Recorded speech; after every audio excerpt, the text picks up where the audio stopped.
Mon nom est Julie. Je suis née de parents aimants, Larry et Johanna David, dans une petite ville suburbaine. Mon père était journaliste et ma mère travaillait comme infirmière. Nous n'étions pas riches, mais nous étions heureux. La vie était assez normale jusqu'à ce que j'ai 14 ans, et puis tout a changé. C'était un vendredi soir pluvieux lorsque mes parents rentraient d'une soirée. J'étais à la maison avec ma grand-mère, en train de regarder un dessin animé stupide lorsque le téléphone a sonné. Je n'oublierai jamais le frisson qui m'a traversé lorsque j'ai entendu ma grand-mère pleurer doucement dans la cuisine. Les jours suivants étaient flous. On nous a dit que maman était morte instantanément dans l'accident. Papa a survécu, mais à peine. Quand je l'ai enfin vu à l'hôpital, il n'était plus que l'ombre de l'homme que j'avais connu. Ses jambes étaient écrasées et les médecins ont dit qu'il ne marcherait plus jamais. Julie, a-t-il chuchoté, tendant la main vers la mienne. Je suis tellement désolée, ma chérie. Je suis tellement désolée. Je ne comprenais pas pourquoi il s'excusait. Ce n'était pas sa faute, un conducteur ivre avait percuté leur voiture. Mais en grandissant, j'ai réalisé qu'il était désolé pour ce que nos vies étaient devenues, pour les difficultés que nous allions affronter, pour la mère que j'avais perdue et pour le père qu'il pensait qu'il ne pourrait plus être. Mais mon père, Larry David, était plus fort qu'il ne se l'était imaginé. Après sa sortie de l'hôpital et une période d'adaptation à la vie en fauteuil roulant, il s'est jeté à corps perdu dans son travail. Il avait toujours été un écrivain talentueux, et maintenant il mettait toute son énergie dans son travail en tant que rédacteur en chef du principal journal de la ville. Lorsque j'ai atteint l'adolescence, papa a veillé à ce que j'aie tout ce dont j'avais besoin. Il m'encourageait à rejoindre des clubs, à me faire des amis et à avoir une vie aussi normale que possible. Mais la vérité, c'est que je préférais passer du temps avec lui. Nous regardions de vieux films ensemble, nous nous disputions à propos de livres et il m'aidait avec mes devoirs. Quand est venu le temps de partir à l'université, papa a insisté pour que je parte étudier ailleurs. « Tu dois déployer tes ailes, ma chérie, a-t-il dit. Ne t'inquiète pas pour moi. Je vais bien. » J'étais hésitante, mais je savais qu'il avait raison. Alors je suis partie à l'université. J'ai étudié la comptabilité à l'université de l'État de New York. C'est là que j'ai rencontré Emma, qui est devenue ma meilleure amie. Grâce à Emma, j'ai rencontré son cousin au second degré, Paul. Paul était gentil et drôle, et il n'a pas hésité lorsque je lui ai parlé de mon père. En fait, la première fois qu'il a rencontré mon père, ils se sont tout de suite bien entendus, unis par leur amour commun pour le rock classique. Plus tard, Paul m'a dit « Ton père est incroyable, et toi, tu es merveilleuse de t'occuper de lui toutes ces années. » J'ai essayé de cacher mon émotion, mais à l'intérieur, j'étais radieuse. Pour la première fois depuis l'accident, j'ai eu l'impression que peut-être, juste peut-être, je pourrais avoir une vie normale. Une vie avec de l'amour, des rires et même une famille à appeler mienne un jour. Après la remise des diplômes, les choses ont commencé à s'assembler comme un puzzle. J'ai trouvé un emploi dans le service des impôts locaux et Paul a commencé à travailler comme chauffeur de poids lourd. Nous avons fréquenté pendant 4 ans avant qu'il me demande en mariage lors d'une soirée d'automne, dans le parc où nous avions eu notre premier rendez-vous. J'étais radieuse, mais il y avait quelque chose que je devais préciser. Oui, Paul, mais je ne peux pas quitter mon père. Il a besoin de moi. Paul a souri largement et a dit. Je n'aurais pas voulu ça autrement. Nous vivrons tous les 3 ensemble. L'appartement de ton père est assez grand pour nous 3, non? Le mariage a été petit, mais magnifique. Mon père a insisté pour me conduire seul à l'hôtel dans son fauteuil roulant. Il n'y avait pas un œil sec dans la pièce. Tandis que je tenais la main de Paul, j'avais l'impression de vivre un conte de fées. Mais chaque conte de fées a ses méchants, et les miens sont venus sous la forme de ma belle-mère, Maria, et de ma belle-sœur, Olivia. Depuis le moment où je les ai rencontrées, j'ai réalisé qu'elles n'approuvaient pas mon mariage. Alors, ton père est handicapé? Va demander Maria lors de notre première rencontre, en fronçant le nez comme si elle avait senti une mauvaise odeur. Il est handicapé, ai-je corrigé, essayant de garder mon calme. Mais il travaille comme rédacteur en chef? Quelle intéressante occupation, m'a interrompu, clairement désintéressée. Puis elle s'est tournée vers Paul et lui a demandé. Tu es sûr de cela? Il y a tant de bonnes filles, de bonnes familles. J'ai ressenti mon visage devenir chaud de colère et de honte, mais Paul m'a défendu immédiatement. Maman, Julie vient d'une bonne famille. Le handicap de son père ne change rien à cela. Je l'aime, et c'est tout ce qui compte. Cela a fait taire Maria, mais j'ai vu dans ses yeux que son désaveu était toujours là. Olivia, suivant l'exemple de sa mère, me traitait aussi avec froideur. Après le mariage, fidèle à sa parole, Paul a emménagé dans l'appartement de mon père et notre vie est devenue confortable. Je travaillais au bureau des impôts pendant que Paul passait des jours sur la route. Quand il était à la maison, nous dînions ensemble. Mais chaque fois que Maria et Olivia nous rendaient visite, l'atmosphère changeait complètement. Elles se comportaient comme si elles étaient les propriétaires des lieux, à peine reconnaissant la présence de mon père. Un jour, j'ai entendu Maria chuchoter à Olivia. C'est dommage. Paul aurait pu trouver bien mieux. Maintenant il est coincé avec cette fille et son père handicapé. Et s'ils ont des enfants? Tu peux imaginer les gênes? J'étais furieuse, mais je me suis retenue pour le bien de Paul. J'ai essayé de maintenir la paix, mais cela devenait de plus en plus difficile. Une nuit, après une visite particulièrement tendue de Maria et Olivia, j'ai éclaté en sanglots. Paul m'a trouvée en pleurs dans notre chambre. Dit-il en me tirant dans ses bras. Qu'est-ce qui s'est passé? Ta mère et ta sœur, ai-je sangloté. Elle me déteste. Elle pense que je ne suis pas assez bien pour toi, à cause de mon père. Le visage de Paul s'est durci. C'est ridicule. Toi et ton père êtes ma famille maintenant. Si elles ne peuvent pas accepter cela, c'est leur problème, pas le nôtre. Les mots de Paul m'ont réconforté, mais je ne pouvais pas me débarrasser de la sensation que ce n'était que le début de nos problèmes avec Maria et Olivia. Au fil des mois, l'entreprise de camions de Paul a commencé à se développer. Il était toujours sur la route, voyageant à travers le pays dans son grand camion. Il me manquait beaucoup quand il était dehors, mais je me concentrais sur mon travail au bureau des impôts et passais mes soirées à tenir compagnie à mon père. Une nuit d'automne, alors que j'aidais mon père à se coucher, Paul a appelé. Sa voix était pleine d'enthousiasme au téléphone. « Julie, je réfléchissais, a-t-il dit. Comment te sentirais-tu à l'idée d'acheter une maison ? Je pensais, a-t-il continué. Ce serait plus facile pour ton père de se déplacer en fauteuil roulant. Il pourrait passer plus de temps à l'extérieur, en plus tu aurais un jardin, quelque chose pour te garder occupé quand je serai sur la route. » Plus il parlait, plus l'idée me plaisait. J'ai regardé mon père, qui faisait semblant de ne pas écouter. « Qu'en penses-tu, papa ?» ai-je demandé en mettant le téléphone en mode haut-parleur. Les yeux de mon père brillaient. « Un jardin serait bien, a-t-il admis.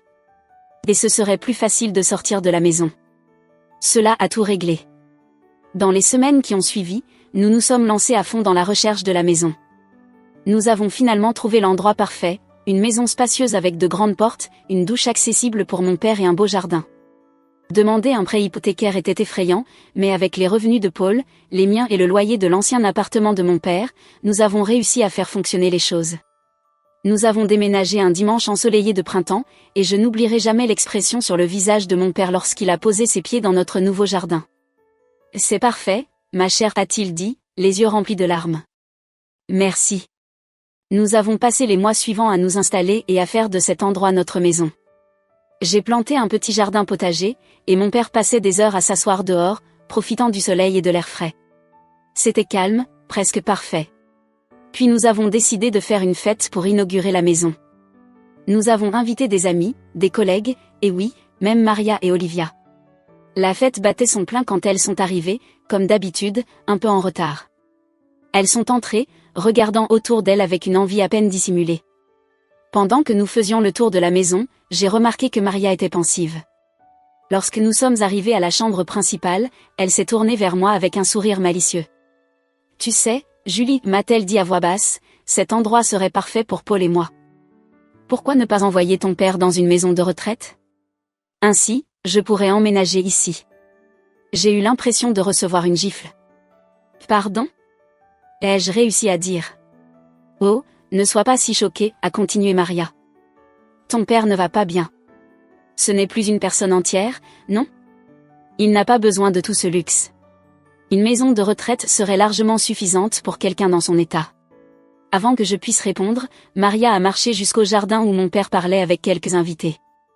À mon grand horreur, elle a saisi les poignées de son fauteuil roulant et a commencé à le pousser en direction du garage.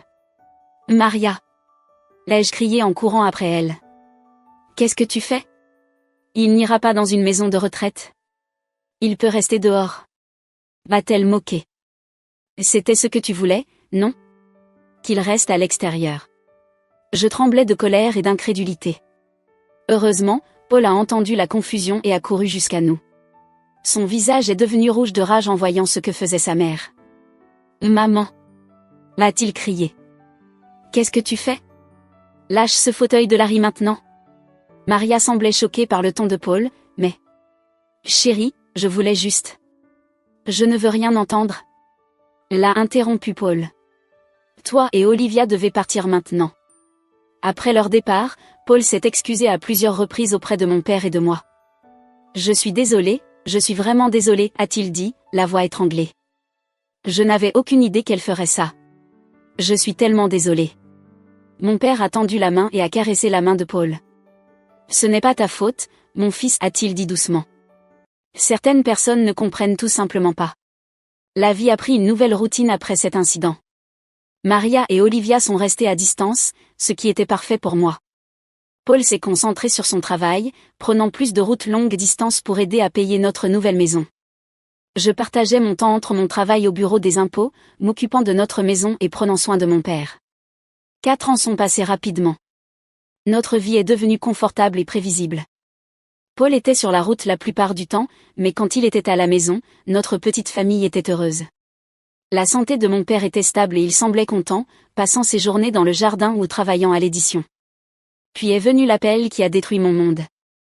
J'étais au travail quand mon téléphone a sonné. Une voix masculine et inconnue m'a salué. « Madame Walker, ici l'agent Andrew, de la patrouille autoroutière. » Mon cœur s'est effondré. « Oui, ai-je à peine pu dire. Je suis désolée de vous informer que votre mari, Paul Walker, a eu un grave accident. » Le reste de la conversation a été flou. Des mots comme collision frontale et ne survit pas flottaient autour de moi, mais je ne pouvais pas les comprendre. Ce n'est que lorsque je me suis entendu remercier l'agent et raccrocher que la réalité a commencé à m'envahir. Paul était parti. La semaine suivante a été un brouillard de deuil et d'incrédulité. J'ai traversé les préparatifs des funérailles comme un robot, à peine consciente de ce qui se passait. La veille des funérailles, j'ai rassemblé mon courage et j'ai appelé Maria. Je pensais qu'elle méritait d'apprendre la mort de son fils par moi, et non par un avis de décès dans le journal. « Allô ?» La voix aiguë de Maria a répondu. « Maria, c'est Julie, ai-je dit, la voix tremblante. C'est à propos de Paul. Il est parti, il y a eu un accident. » Il y a eu un silence au bout du filet, à ma surprise, la voix de Maria est revenue, pleine de colère. « C'est de ta faute, a-t-elle sifflé. Tu l'as fait travailler tellement, à conduire ce camion pour payer ta maison de luxe. Tu as tué mon fils. » J'ai été stupéfaite. « Maria, je... » Épargne-moi tes explications, a-t-elle coupé. J'espère que tu lui donneras les meilleures funérailles que l'argent peut acheter, mais ne t'attends pas à un centime de notre part. Tu as fait ton lit, maintenant couche dedans. La ligne est devenue silencieuse. Je suis restée là, le téléphone à la main, les larmes coulant sur mon visage. Comment pouvait-elle être aussi cruelle? Comment pouvait-elle me blâmer pour cela? Le jour des funérailles de Paul était gris et pluvieux, parfaitement en accord avec mon humeur. L'église était pleine. Paul était bien aimé dans la communauté et il semblait que la moitié de la ville était venue présenter ses condoléances. Après le service, pendant que les gens passaient pour offrir leurs condoléances, j'ai remarqué que la mère et la sœur de Paul n'étaient nulle part. Elles ne se sont même pas donné la peine d'assister aux funérailles de leur propre fils et frère. Mon père a tendu la main et a serré la mienne. « C'est leur perte, ma chère, m'a-t-il dit. Nous sommes la famille, et nous allons traverser ça ensemble. » Lorsque nous sommes rentrés à la maison, quelque chose semblait étrange. Les lumières étaient allumées, ce qui était étrange, car j'étais certaine d'avoir tout éteint avant de partir. « Tu as laissé une lumière allumée, papa ?» l'ai-je demandé en fronçant les sourcils. Il a secoué la tête. « Non, je ne pense pas. » À mesure que nous nous rapprochions, j'ai remarqué un mouvement à l'intérieur de la maison. Mon cœur a commencé à s'emballer. Allions-nous être cambriolés le jour des funérailles de Paul? Rapidement, j'ai aidé mon père à sortir de la voiture et à entrer dans le fauteuil roulant, mon esprit en ébullition. Devrais-je appeler la police? Mais, à mesure que nous nous approchions de la porte d'entrée, j'ai entendu des voix familières à l'intérieur. Un frisson a parcouru mon dos quand je les ai reconnus. J'ai ouvert la porte pour trouver Maria et Olivia dans notre salon, entourés de boîtes et de meubles. « Que diable se passe-t-il ici ?» l'ai-je demandé, ma douleur momentanément oubliée face à cette intrusion scandaleuse. Maria s'est tournée vers moi, son visage masqué par une fausse sympathie. « Oh, chère Julie, nous sommes simplement en train de vous aider à faire vos cartons. Après tout, vous ne pouvez plus garder cet endroit maintenant que Paul est parti. Je suis restée sans voix. Olivia a ajouté, sa voix insupportablement douce. Ne vous inquiétez pas, vous pouvez retourner dans l'appartement de votre père. C'est confortable. Je pouvais sentir la colère grandir en moi. Sortez, ai-je dit, ma voix basse et menaçante. Sortez de ma maison maintenant. Maria a eu l'audace de se montrer offusquée. Cette maison nous appartient maintenant, a-t-elle dit. Tous les biens de Paul nous appartiennent. Après tout, nous sommes sa famille. Comment ça? Ai-je explosé? Où étiez-vous aujourd'hui, à ses funérailles? Ah, c'est vrai, vous n'avez même pas pris la peine de vous y rendre. Maria a agité la main, comme pour se débarrasser d'une mouche. Nous étions occupés à organiser les arrangements. Maintenant, sois une gentille fille et commence à emballer. On viendra te chercher demain. Je n'arrivais pas à croire ce que j'entendais. Ces femmes n'avaient versé aucune larme pour Paul, n'étaient même pas venues à ses funérailles, et maintenant elles essayaient de nous expulser de notre maison. Je vais appeler la police, ai-je dit, sortant mon téléphone de mon sac. Maria et Olivia se sont échangés des regards inquiets. Elles ne s'attendaient clairement pas à ce que je réagisse ainsi. Julie, a commencé Maria, mais je l'ai interrompue. Non. Vous avez exactement 10 minutes pour sortir de ma maison avant que j'appelle la police. Cette maison est la mienne. Paul et moi l'avons achetée ensemble. Vous n'avez aucun droit d'être ici. Peut-être que c'était le ton de ma voix, ou le feu dans mes yeux, mais Maria et Olivia ont enfin compris qu'elles étaient allées trop loin. Elles ont pris leurs affaires et sont parties, mais pas avant que Maria ne se retourne vers moi avec un sourire sarcastique. Ce n'est pas fini, Julie. Tu entendras encore parler de nos avocats. Les jours suivant les funérailles de Paul étaient un brouillard de tristesse, d'anxiété et de paperasse. Je me suis plongée dans les affaires de Paul, en partie pour me tenir occupée et en partie par peur que Maria et Olivia essaient de prendre ce qui ne leur appartenait pas. Une semaine après les funérailles, j'ai reçu un appel d'un cabinet d'avocats local. Mon cœur a fait un bond quand j'ai décroché, craignant que ce soit Maria qui tenait sa promesse d'action en justice. Madame Walker? M'a demandé une voix professionnelle et ferme. Ici Scott Thompson, du cabinet Thompson et Associés. Je vous appelle à propos du testament de votre défunt mari. J'ai ressenti une petite lueur d'espoir. Son testament? Je ne savais pas qu'il en avait un. Oui, madame. Monsieur Walker est venu nous voir il y a environ 5 mois. Il nous a demandé de vous contacter en cas de son décès. J'ai pris rendez-vous pour le lendemain, mon esprit en ébullition. Pourquoi Paul ne m'a-t-il rien dit à ce sujet? Qu'est-ce que cela signifiait? Le lendemain matin, j'ai emmené mon père au cabinet de Monsieur Thompson. L'avocat nous a accueillis chaleureusement, ses yeux bienveillants se plissant dans les coins. Madame Walker, Monsieur David, merci d'être venu, a-t-il dit, en faisant un geste pour nous inviter à nous asseoir près de la table. Monsieur Thompson a ouvert un dossier sur son bureau. Je suis désolé pour votre perte, a-t-il dit, comme il l'avait mentionné au téléphone. Votre mari est venu nous voir pour rédiger son testament. Il a été très clair sur ses volontés. J'ai retenu ma respiration pendant que Monsieur Thompson commençait à lire. Moi, Paul Walker, étant en pleine possession de mes facultés, laisse tous mes biens matériels à ma bien-aimée épouse, Julie Walker. Mon cœur s'est serré. Je m'y attendais. Et la main de mon père a serré la mienne. Cela inclut notre maison, mon camion et toutes nos économies. Il est de mon souhait que Julie utilise ses ressources pour prendre soin d'elle-même et de son père, Larry David, que j'ai appris à aimer comme mon propre père. Des larmes ont coulé sur mon visage. Même au-delà de la mort, Paul veillait sur nous. Il y a plus, a dit Monsieur Thompson doucement. Il a remis une lettre. Les mains tremblantes, j'ai ouvert l'enveloppe et commencé à lire. Chère Julie, si tu lis ceci, cela signifie que je suis partie. Je suis désolée de vous laisser, toi et Larry. S'il vous plaît, sachez que vous avez été la meilleure chose qui me soit arrivée dans la vie. Je l'ai fait parce que je sais comment ma mère et ma sœur peuvent être. Je ne voulais pas vous inquiéter, mais j'avais besoin de m'assurer que toi et Larry seriez protégés si quelque chose m'arrivait. Vous êtes ma vraie famille, Julie, toi et Larry, pas elle. Prenez soin l'un de l'autre, vivez pleinement votre vie, et sachez que je vous surveillerai toujours. Tout mon amour, Paul. Je serrai la lettre contre ma poitrine, en pleurant. Mon père pleurait aussi, sa main usée tapotant mon bras. Il y a une dernière chose, Monsieur Thompson nous donna un moment avant de parler à nouveau. Madame Walker, il y a une dernière chose. Le camion de votre mari était assuré. Étant donné les circonstances de l'accident, la compagnie d'assurance versera la pleine valeur de la police. Je levai les yeux, reniflant, et demandai, qu'est-ce que cela signifie? Monsieur Thompson me donna un petit sourire et dit, cela signifie que vous recevrez une grosse somme d'argent, suffisamment pour rembourser votre hypothèque et bien plus encore. En sortant du cabinet de l'avocat, je me suis senti comme si un poids avait été enlevé de mes épaules. Nous allions nous en sortir. Paul en avait fait en sorte. Alors que nous roulions dans notre allée, je remarquai une voiture familière garée dans la rue. Mon cœur se serra lorsque je reconnus la berline élégante de Maria. Oh non, murmurai-je, que se passe-t-il encore? En effet, Maria et Olivia nous attendaient sur notre porche. Mais cette fois, je n'avais pas peur. J'avais la lettre de Paul dans ma poche et la force de son amour dans mon cœur. Julie, commença Maria à notre approche, sa voix sucrée, nous devons parler de la succession de Paul. Je me redressai, la regardant droit dans les yeux. Non, Maria, nous n'avons pas besoin de parler. Paul m'a laissé tout ce qu'il avait. Tout est légal et officiel, et tu veux savoir pourquoi?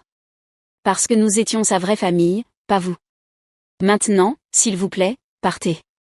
Vous êtes sur ma propriété sans permission. Pour une fois, Maria resta sans voix. Olivia tira sur son bras, lui chuchotant urgemment. Avec un dernier regard venimeux, elles montèrent dans leur voiture et partirent. Les semaines suivant notre rencontre avec l'avocat furent occupées. Je me consacrai à régler les affaires de Paul, reconnaissante pour cette distraction face à ma douleur. Le paiement de l'assurance arriva, et comme M. Thompson l'avait dit, il suffisait à rembourser notre hypothèque, avec bien plus à la clé. Un après-midi, alors que je fouillais dans le bureau de Paul, je trouvai un petit carnet. Curieuse, je l'ouvris et vis des pages remplies de son écriture brouillonne. C'était une sorte de journal, plein de ses pensées et de ses projets pour notre avenir. Je pense à ouvrir un fonds universitaire pour nos futurs enfants, écrivait une entrée. Je veux m'assurer qu'ils aient les meilleures chances dans la vie. Mon cœur se serra. Nous avions parlé d'avoir des enfants un jour, mais avions décidé d'attendre d'être plus stables financièrement. Maintenant, en lisant les espoirs et les rêves privés de Paul, une nouvelle vague de chagrin m'envahit. Oh, Paul, murmurai-je, serrant le carnet contre moi. Nous avions tellement de projets. Cette nuit-là, je me retournai dans mon lit, incapable de dormir. Mon esprit dérivait sans cesse vers le journal, vers l'avenir que nous n'aurions jamais. Lorsque je finis par m'endormir, je rêvais de Paul. Il souriait, tendant la main vers moi. « Ça va, Julie » dit-il dans mon rêve. « Tout ira bien. » Je me réveillai le matin, sentant que quelque chose avait changé.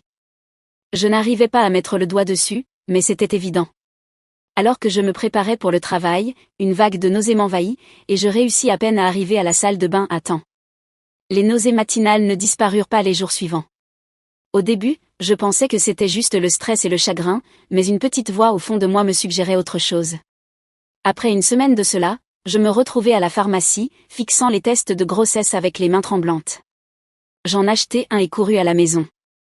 Les 5 minutes que je passai à attendre le résultat me semblèrent les plus longues de ma vie. Lorsque je regardai enfin le test, il y avait 2 lignes bleues bien visibles. Je m'effondrai par terre dans la salle de bain, submergé par un mélange d'émotions, joie, peur, chagrin et espoir, tout se mêlant. Julie, la voix de mon père parvint jusqu'à moi à travers la porte. « Tout va bien là-dedans ?» J'ouvris la porte, les larmes coulant sur mon visage. L'expression de mon père passa de l'inquiétude à l'alarme. « Qu'est-ce qui ne va pas, ma chérie ?» demanda-t-il. Je levai le test, ma main tremblante. « Je suis enceinte, papa. » Je me jetai dans ses bras, en pleurant. Il me serra contre lui, caressant mes cheveux comme il le faisait quand j'étais petite. « C'est bon, » murmura-t-il. « Tout ira bien. Tu n'es pas seule. Julie, ce bébé est un cadeau. Un morceau de Paul qui vivra. » Ces paroles me frappèrent profondément. Ce bébé était une part de Paul, une continuation de notre amour. Soudain, la peur commença à s'estomper, remplacée par une forte détermination. « Et tu as raison, » dis-je, m'essuyant les yeux. Ce bébé est un cadeau, et tout ira bien. Papa sourit, les coins de ses yeux se plissant. Voilà ma fille. Maintenant, allons te chercher à manger. Tu manges pour 2 maintenant, après tout. En nous dirigeant vers la cuisine, je sentis une lueur d'espoir grandir en moi. Le chemin à venir serait difficile, mais avec mon père à mes côtés et le bébé de Paul grandissant en moi, je savais que nous pourrions affronter n'importe quoi. À mesure que mon ventre grossissait avec notre enfant, je trouvais une force que je ne savais pas que j'avais. Papa était mon rocher, toujours là avec un mot gentil ou une main secourable. Nous nous installâmes dans une nouvelle routine, juste tous les deux, attendant avec impatience l'arrivée du dernier membre de notre petite famille. Un après-midi ensoleillé, alors que je m'occupais du jardin que papa et moi avions planté ensemble, j'entendis une voiture s'arrêter. Mon cœur se serra lorsque je reconnus la berline de Maria. Que pouvait-elle bien vouloir encore? Je me rendis devant la maison, une main reposant instinctivement sur mon ventre arrondi. Maria et Olivia se tenaient sur notre porche, semblant à la fois confortables et légèrement désespérées. Julie, commença Maria, sa voix perdant sa dureté habituelle. Nous devons te parler.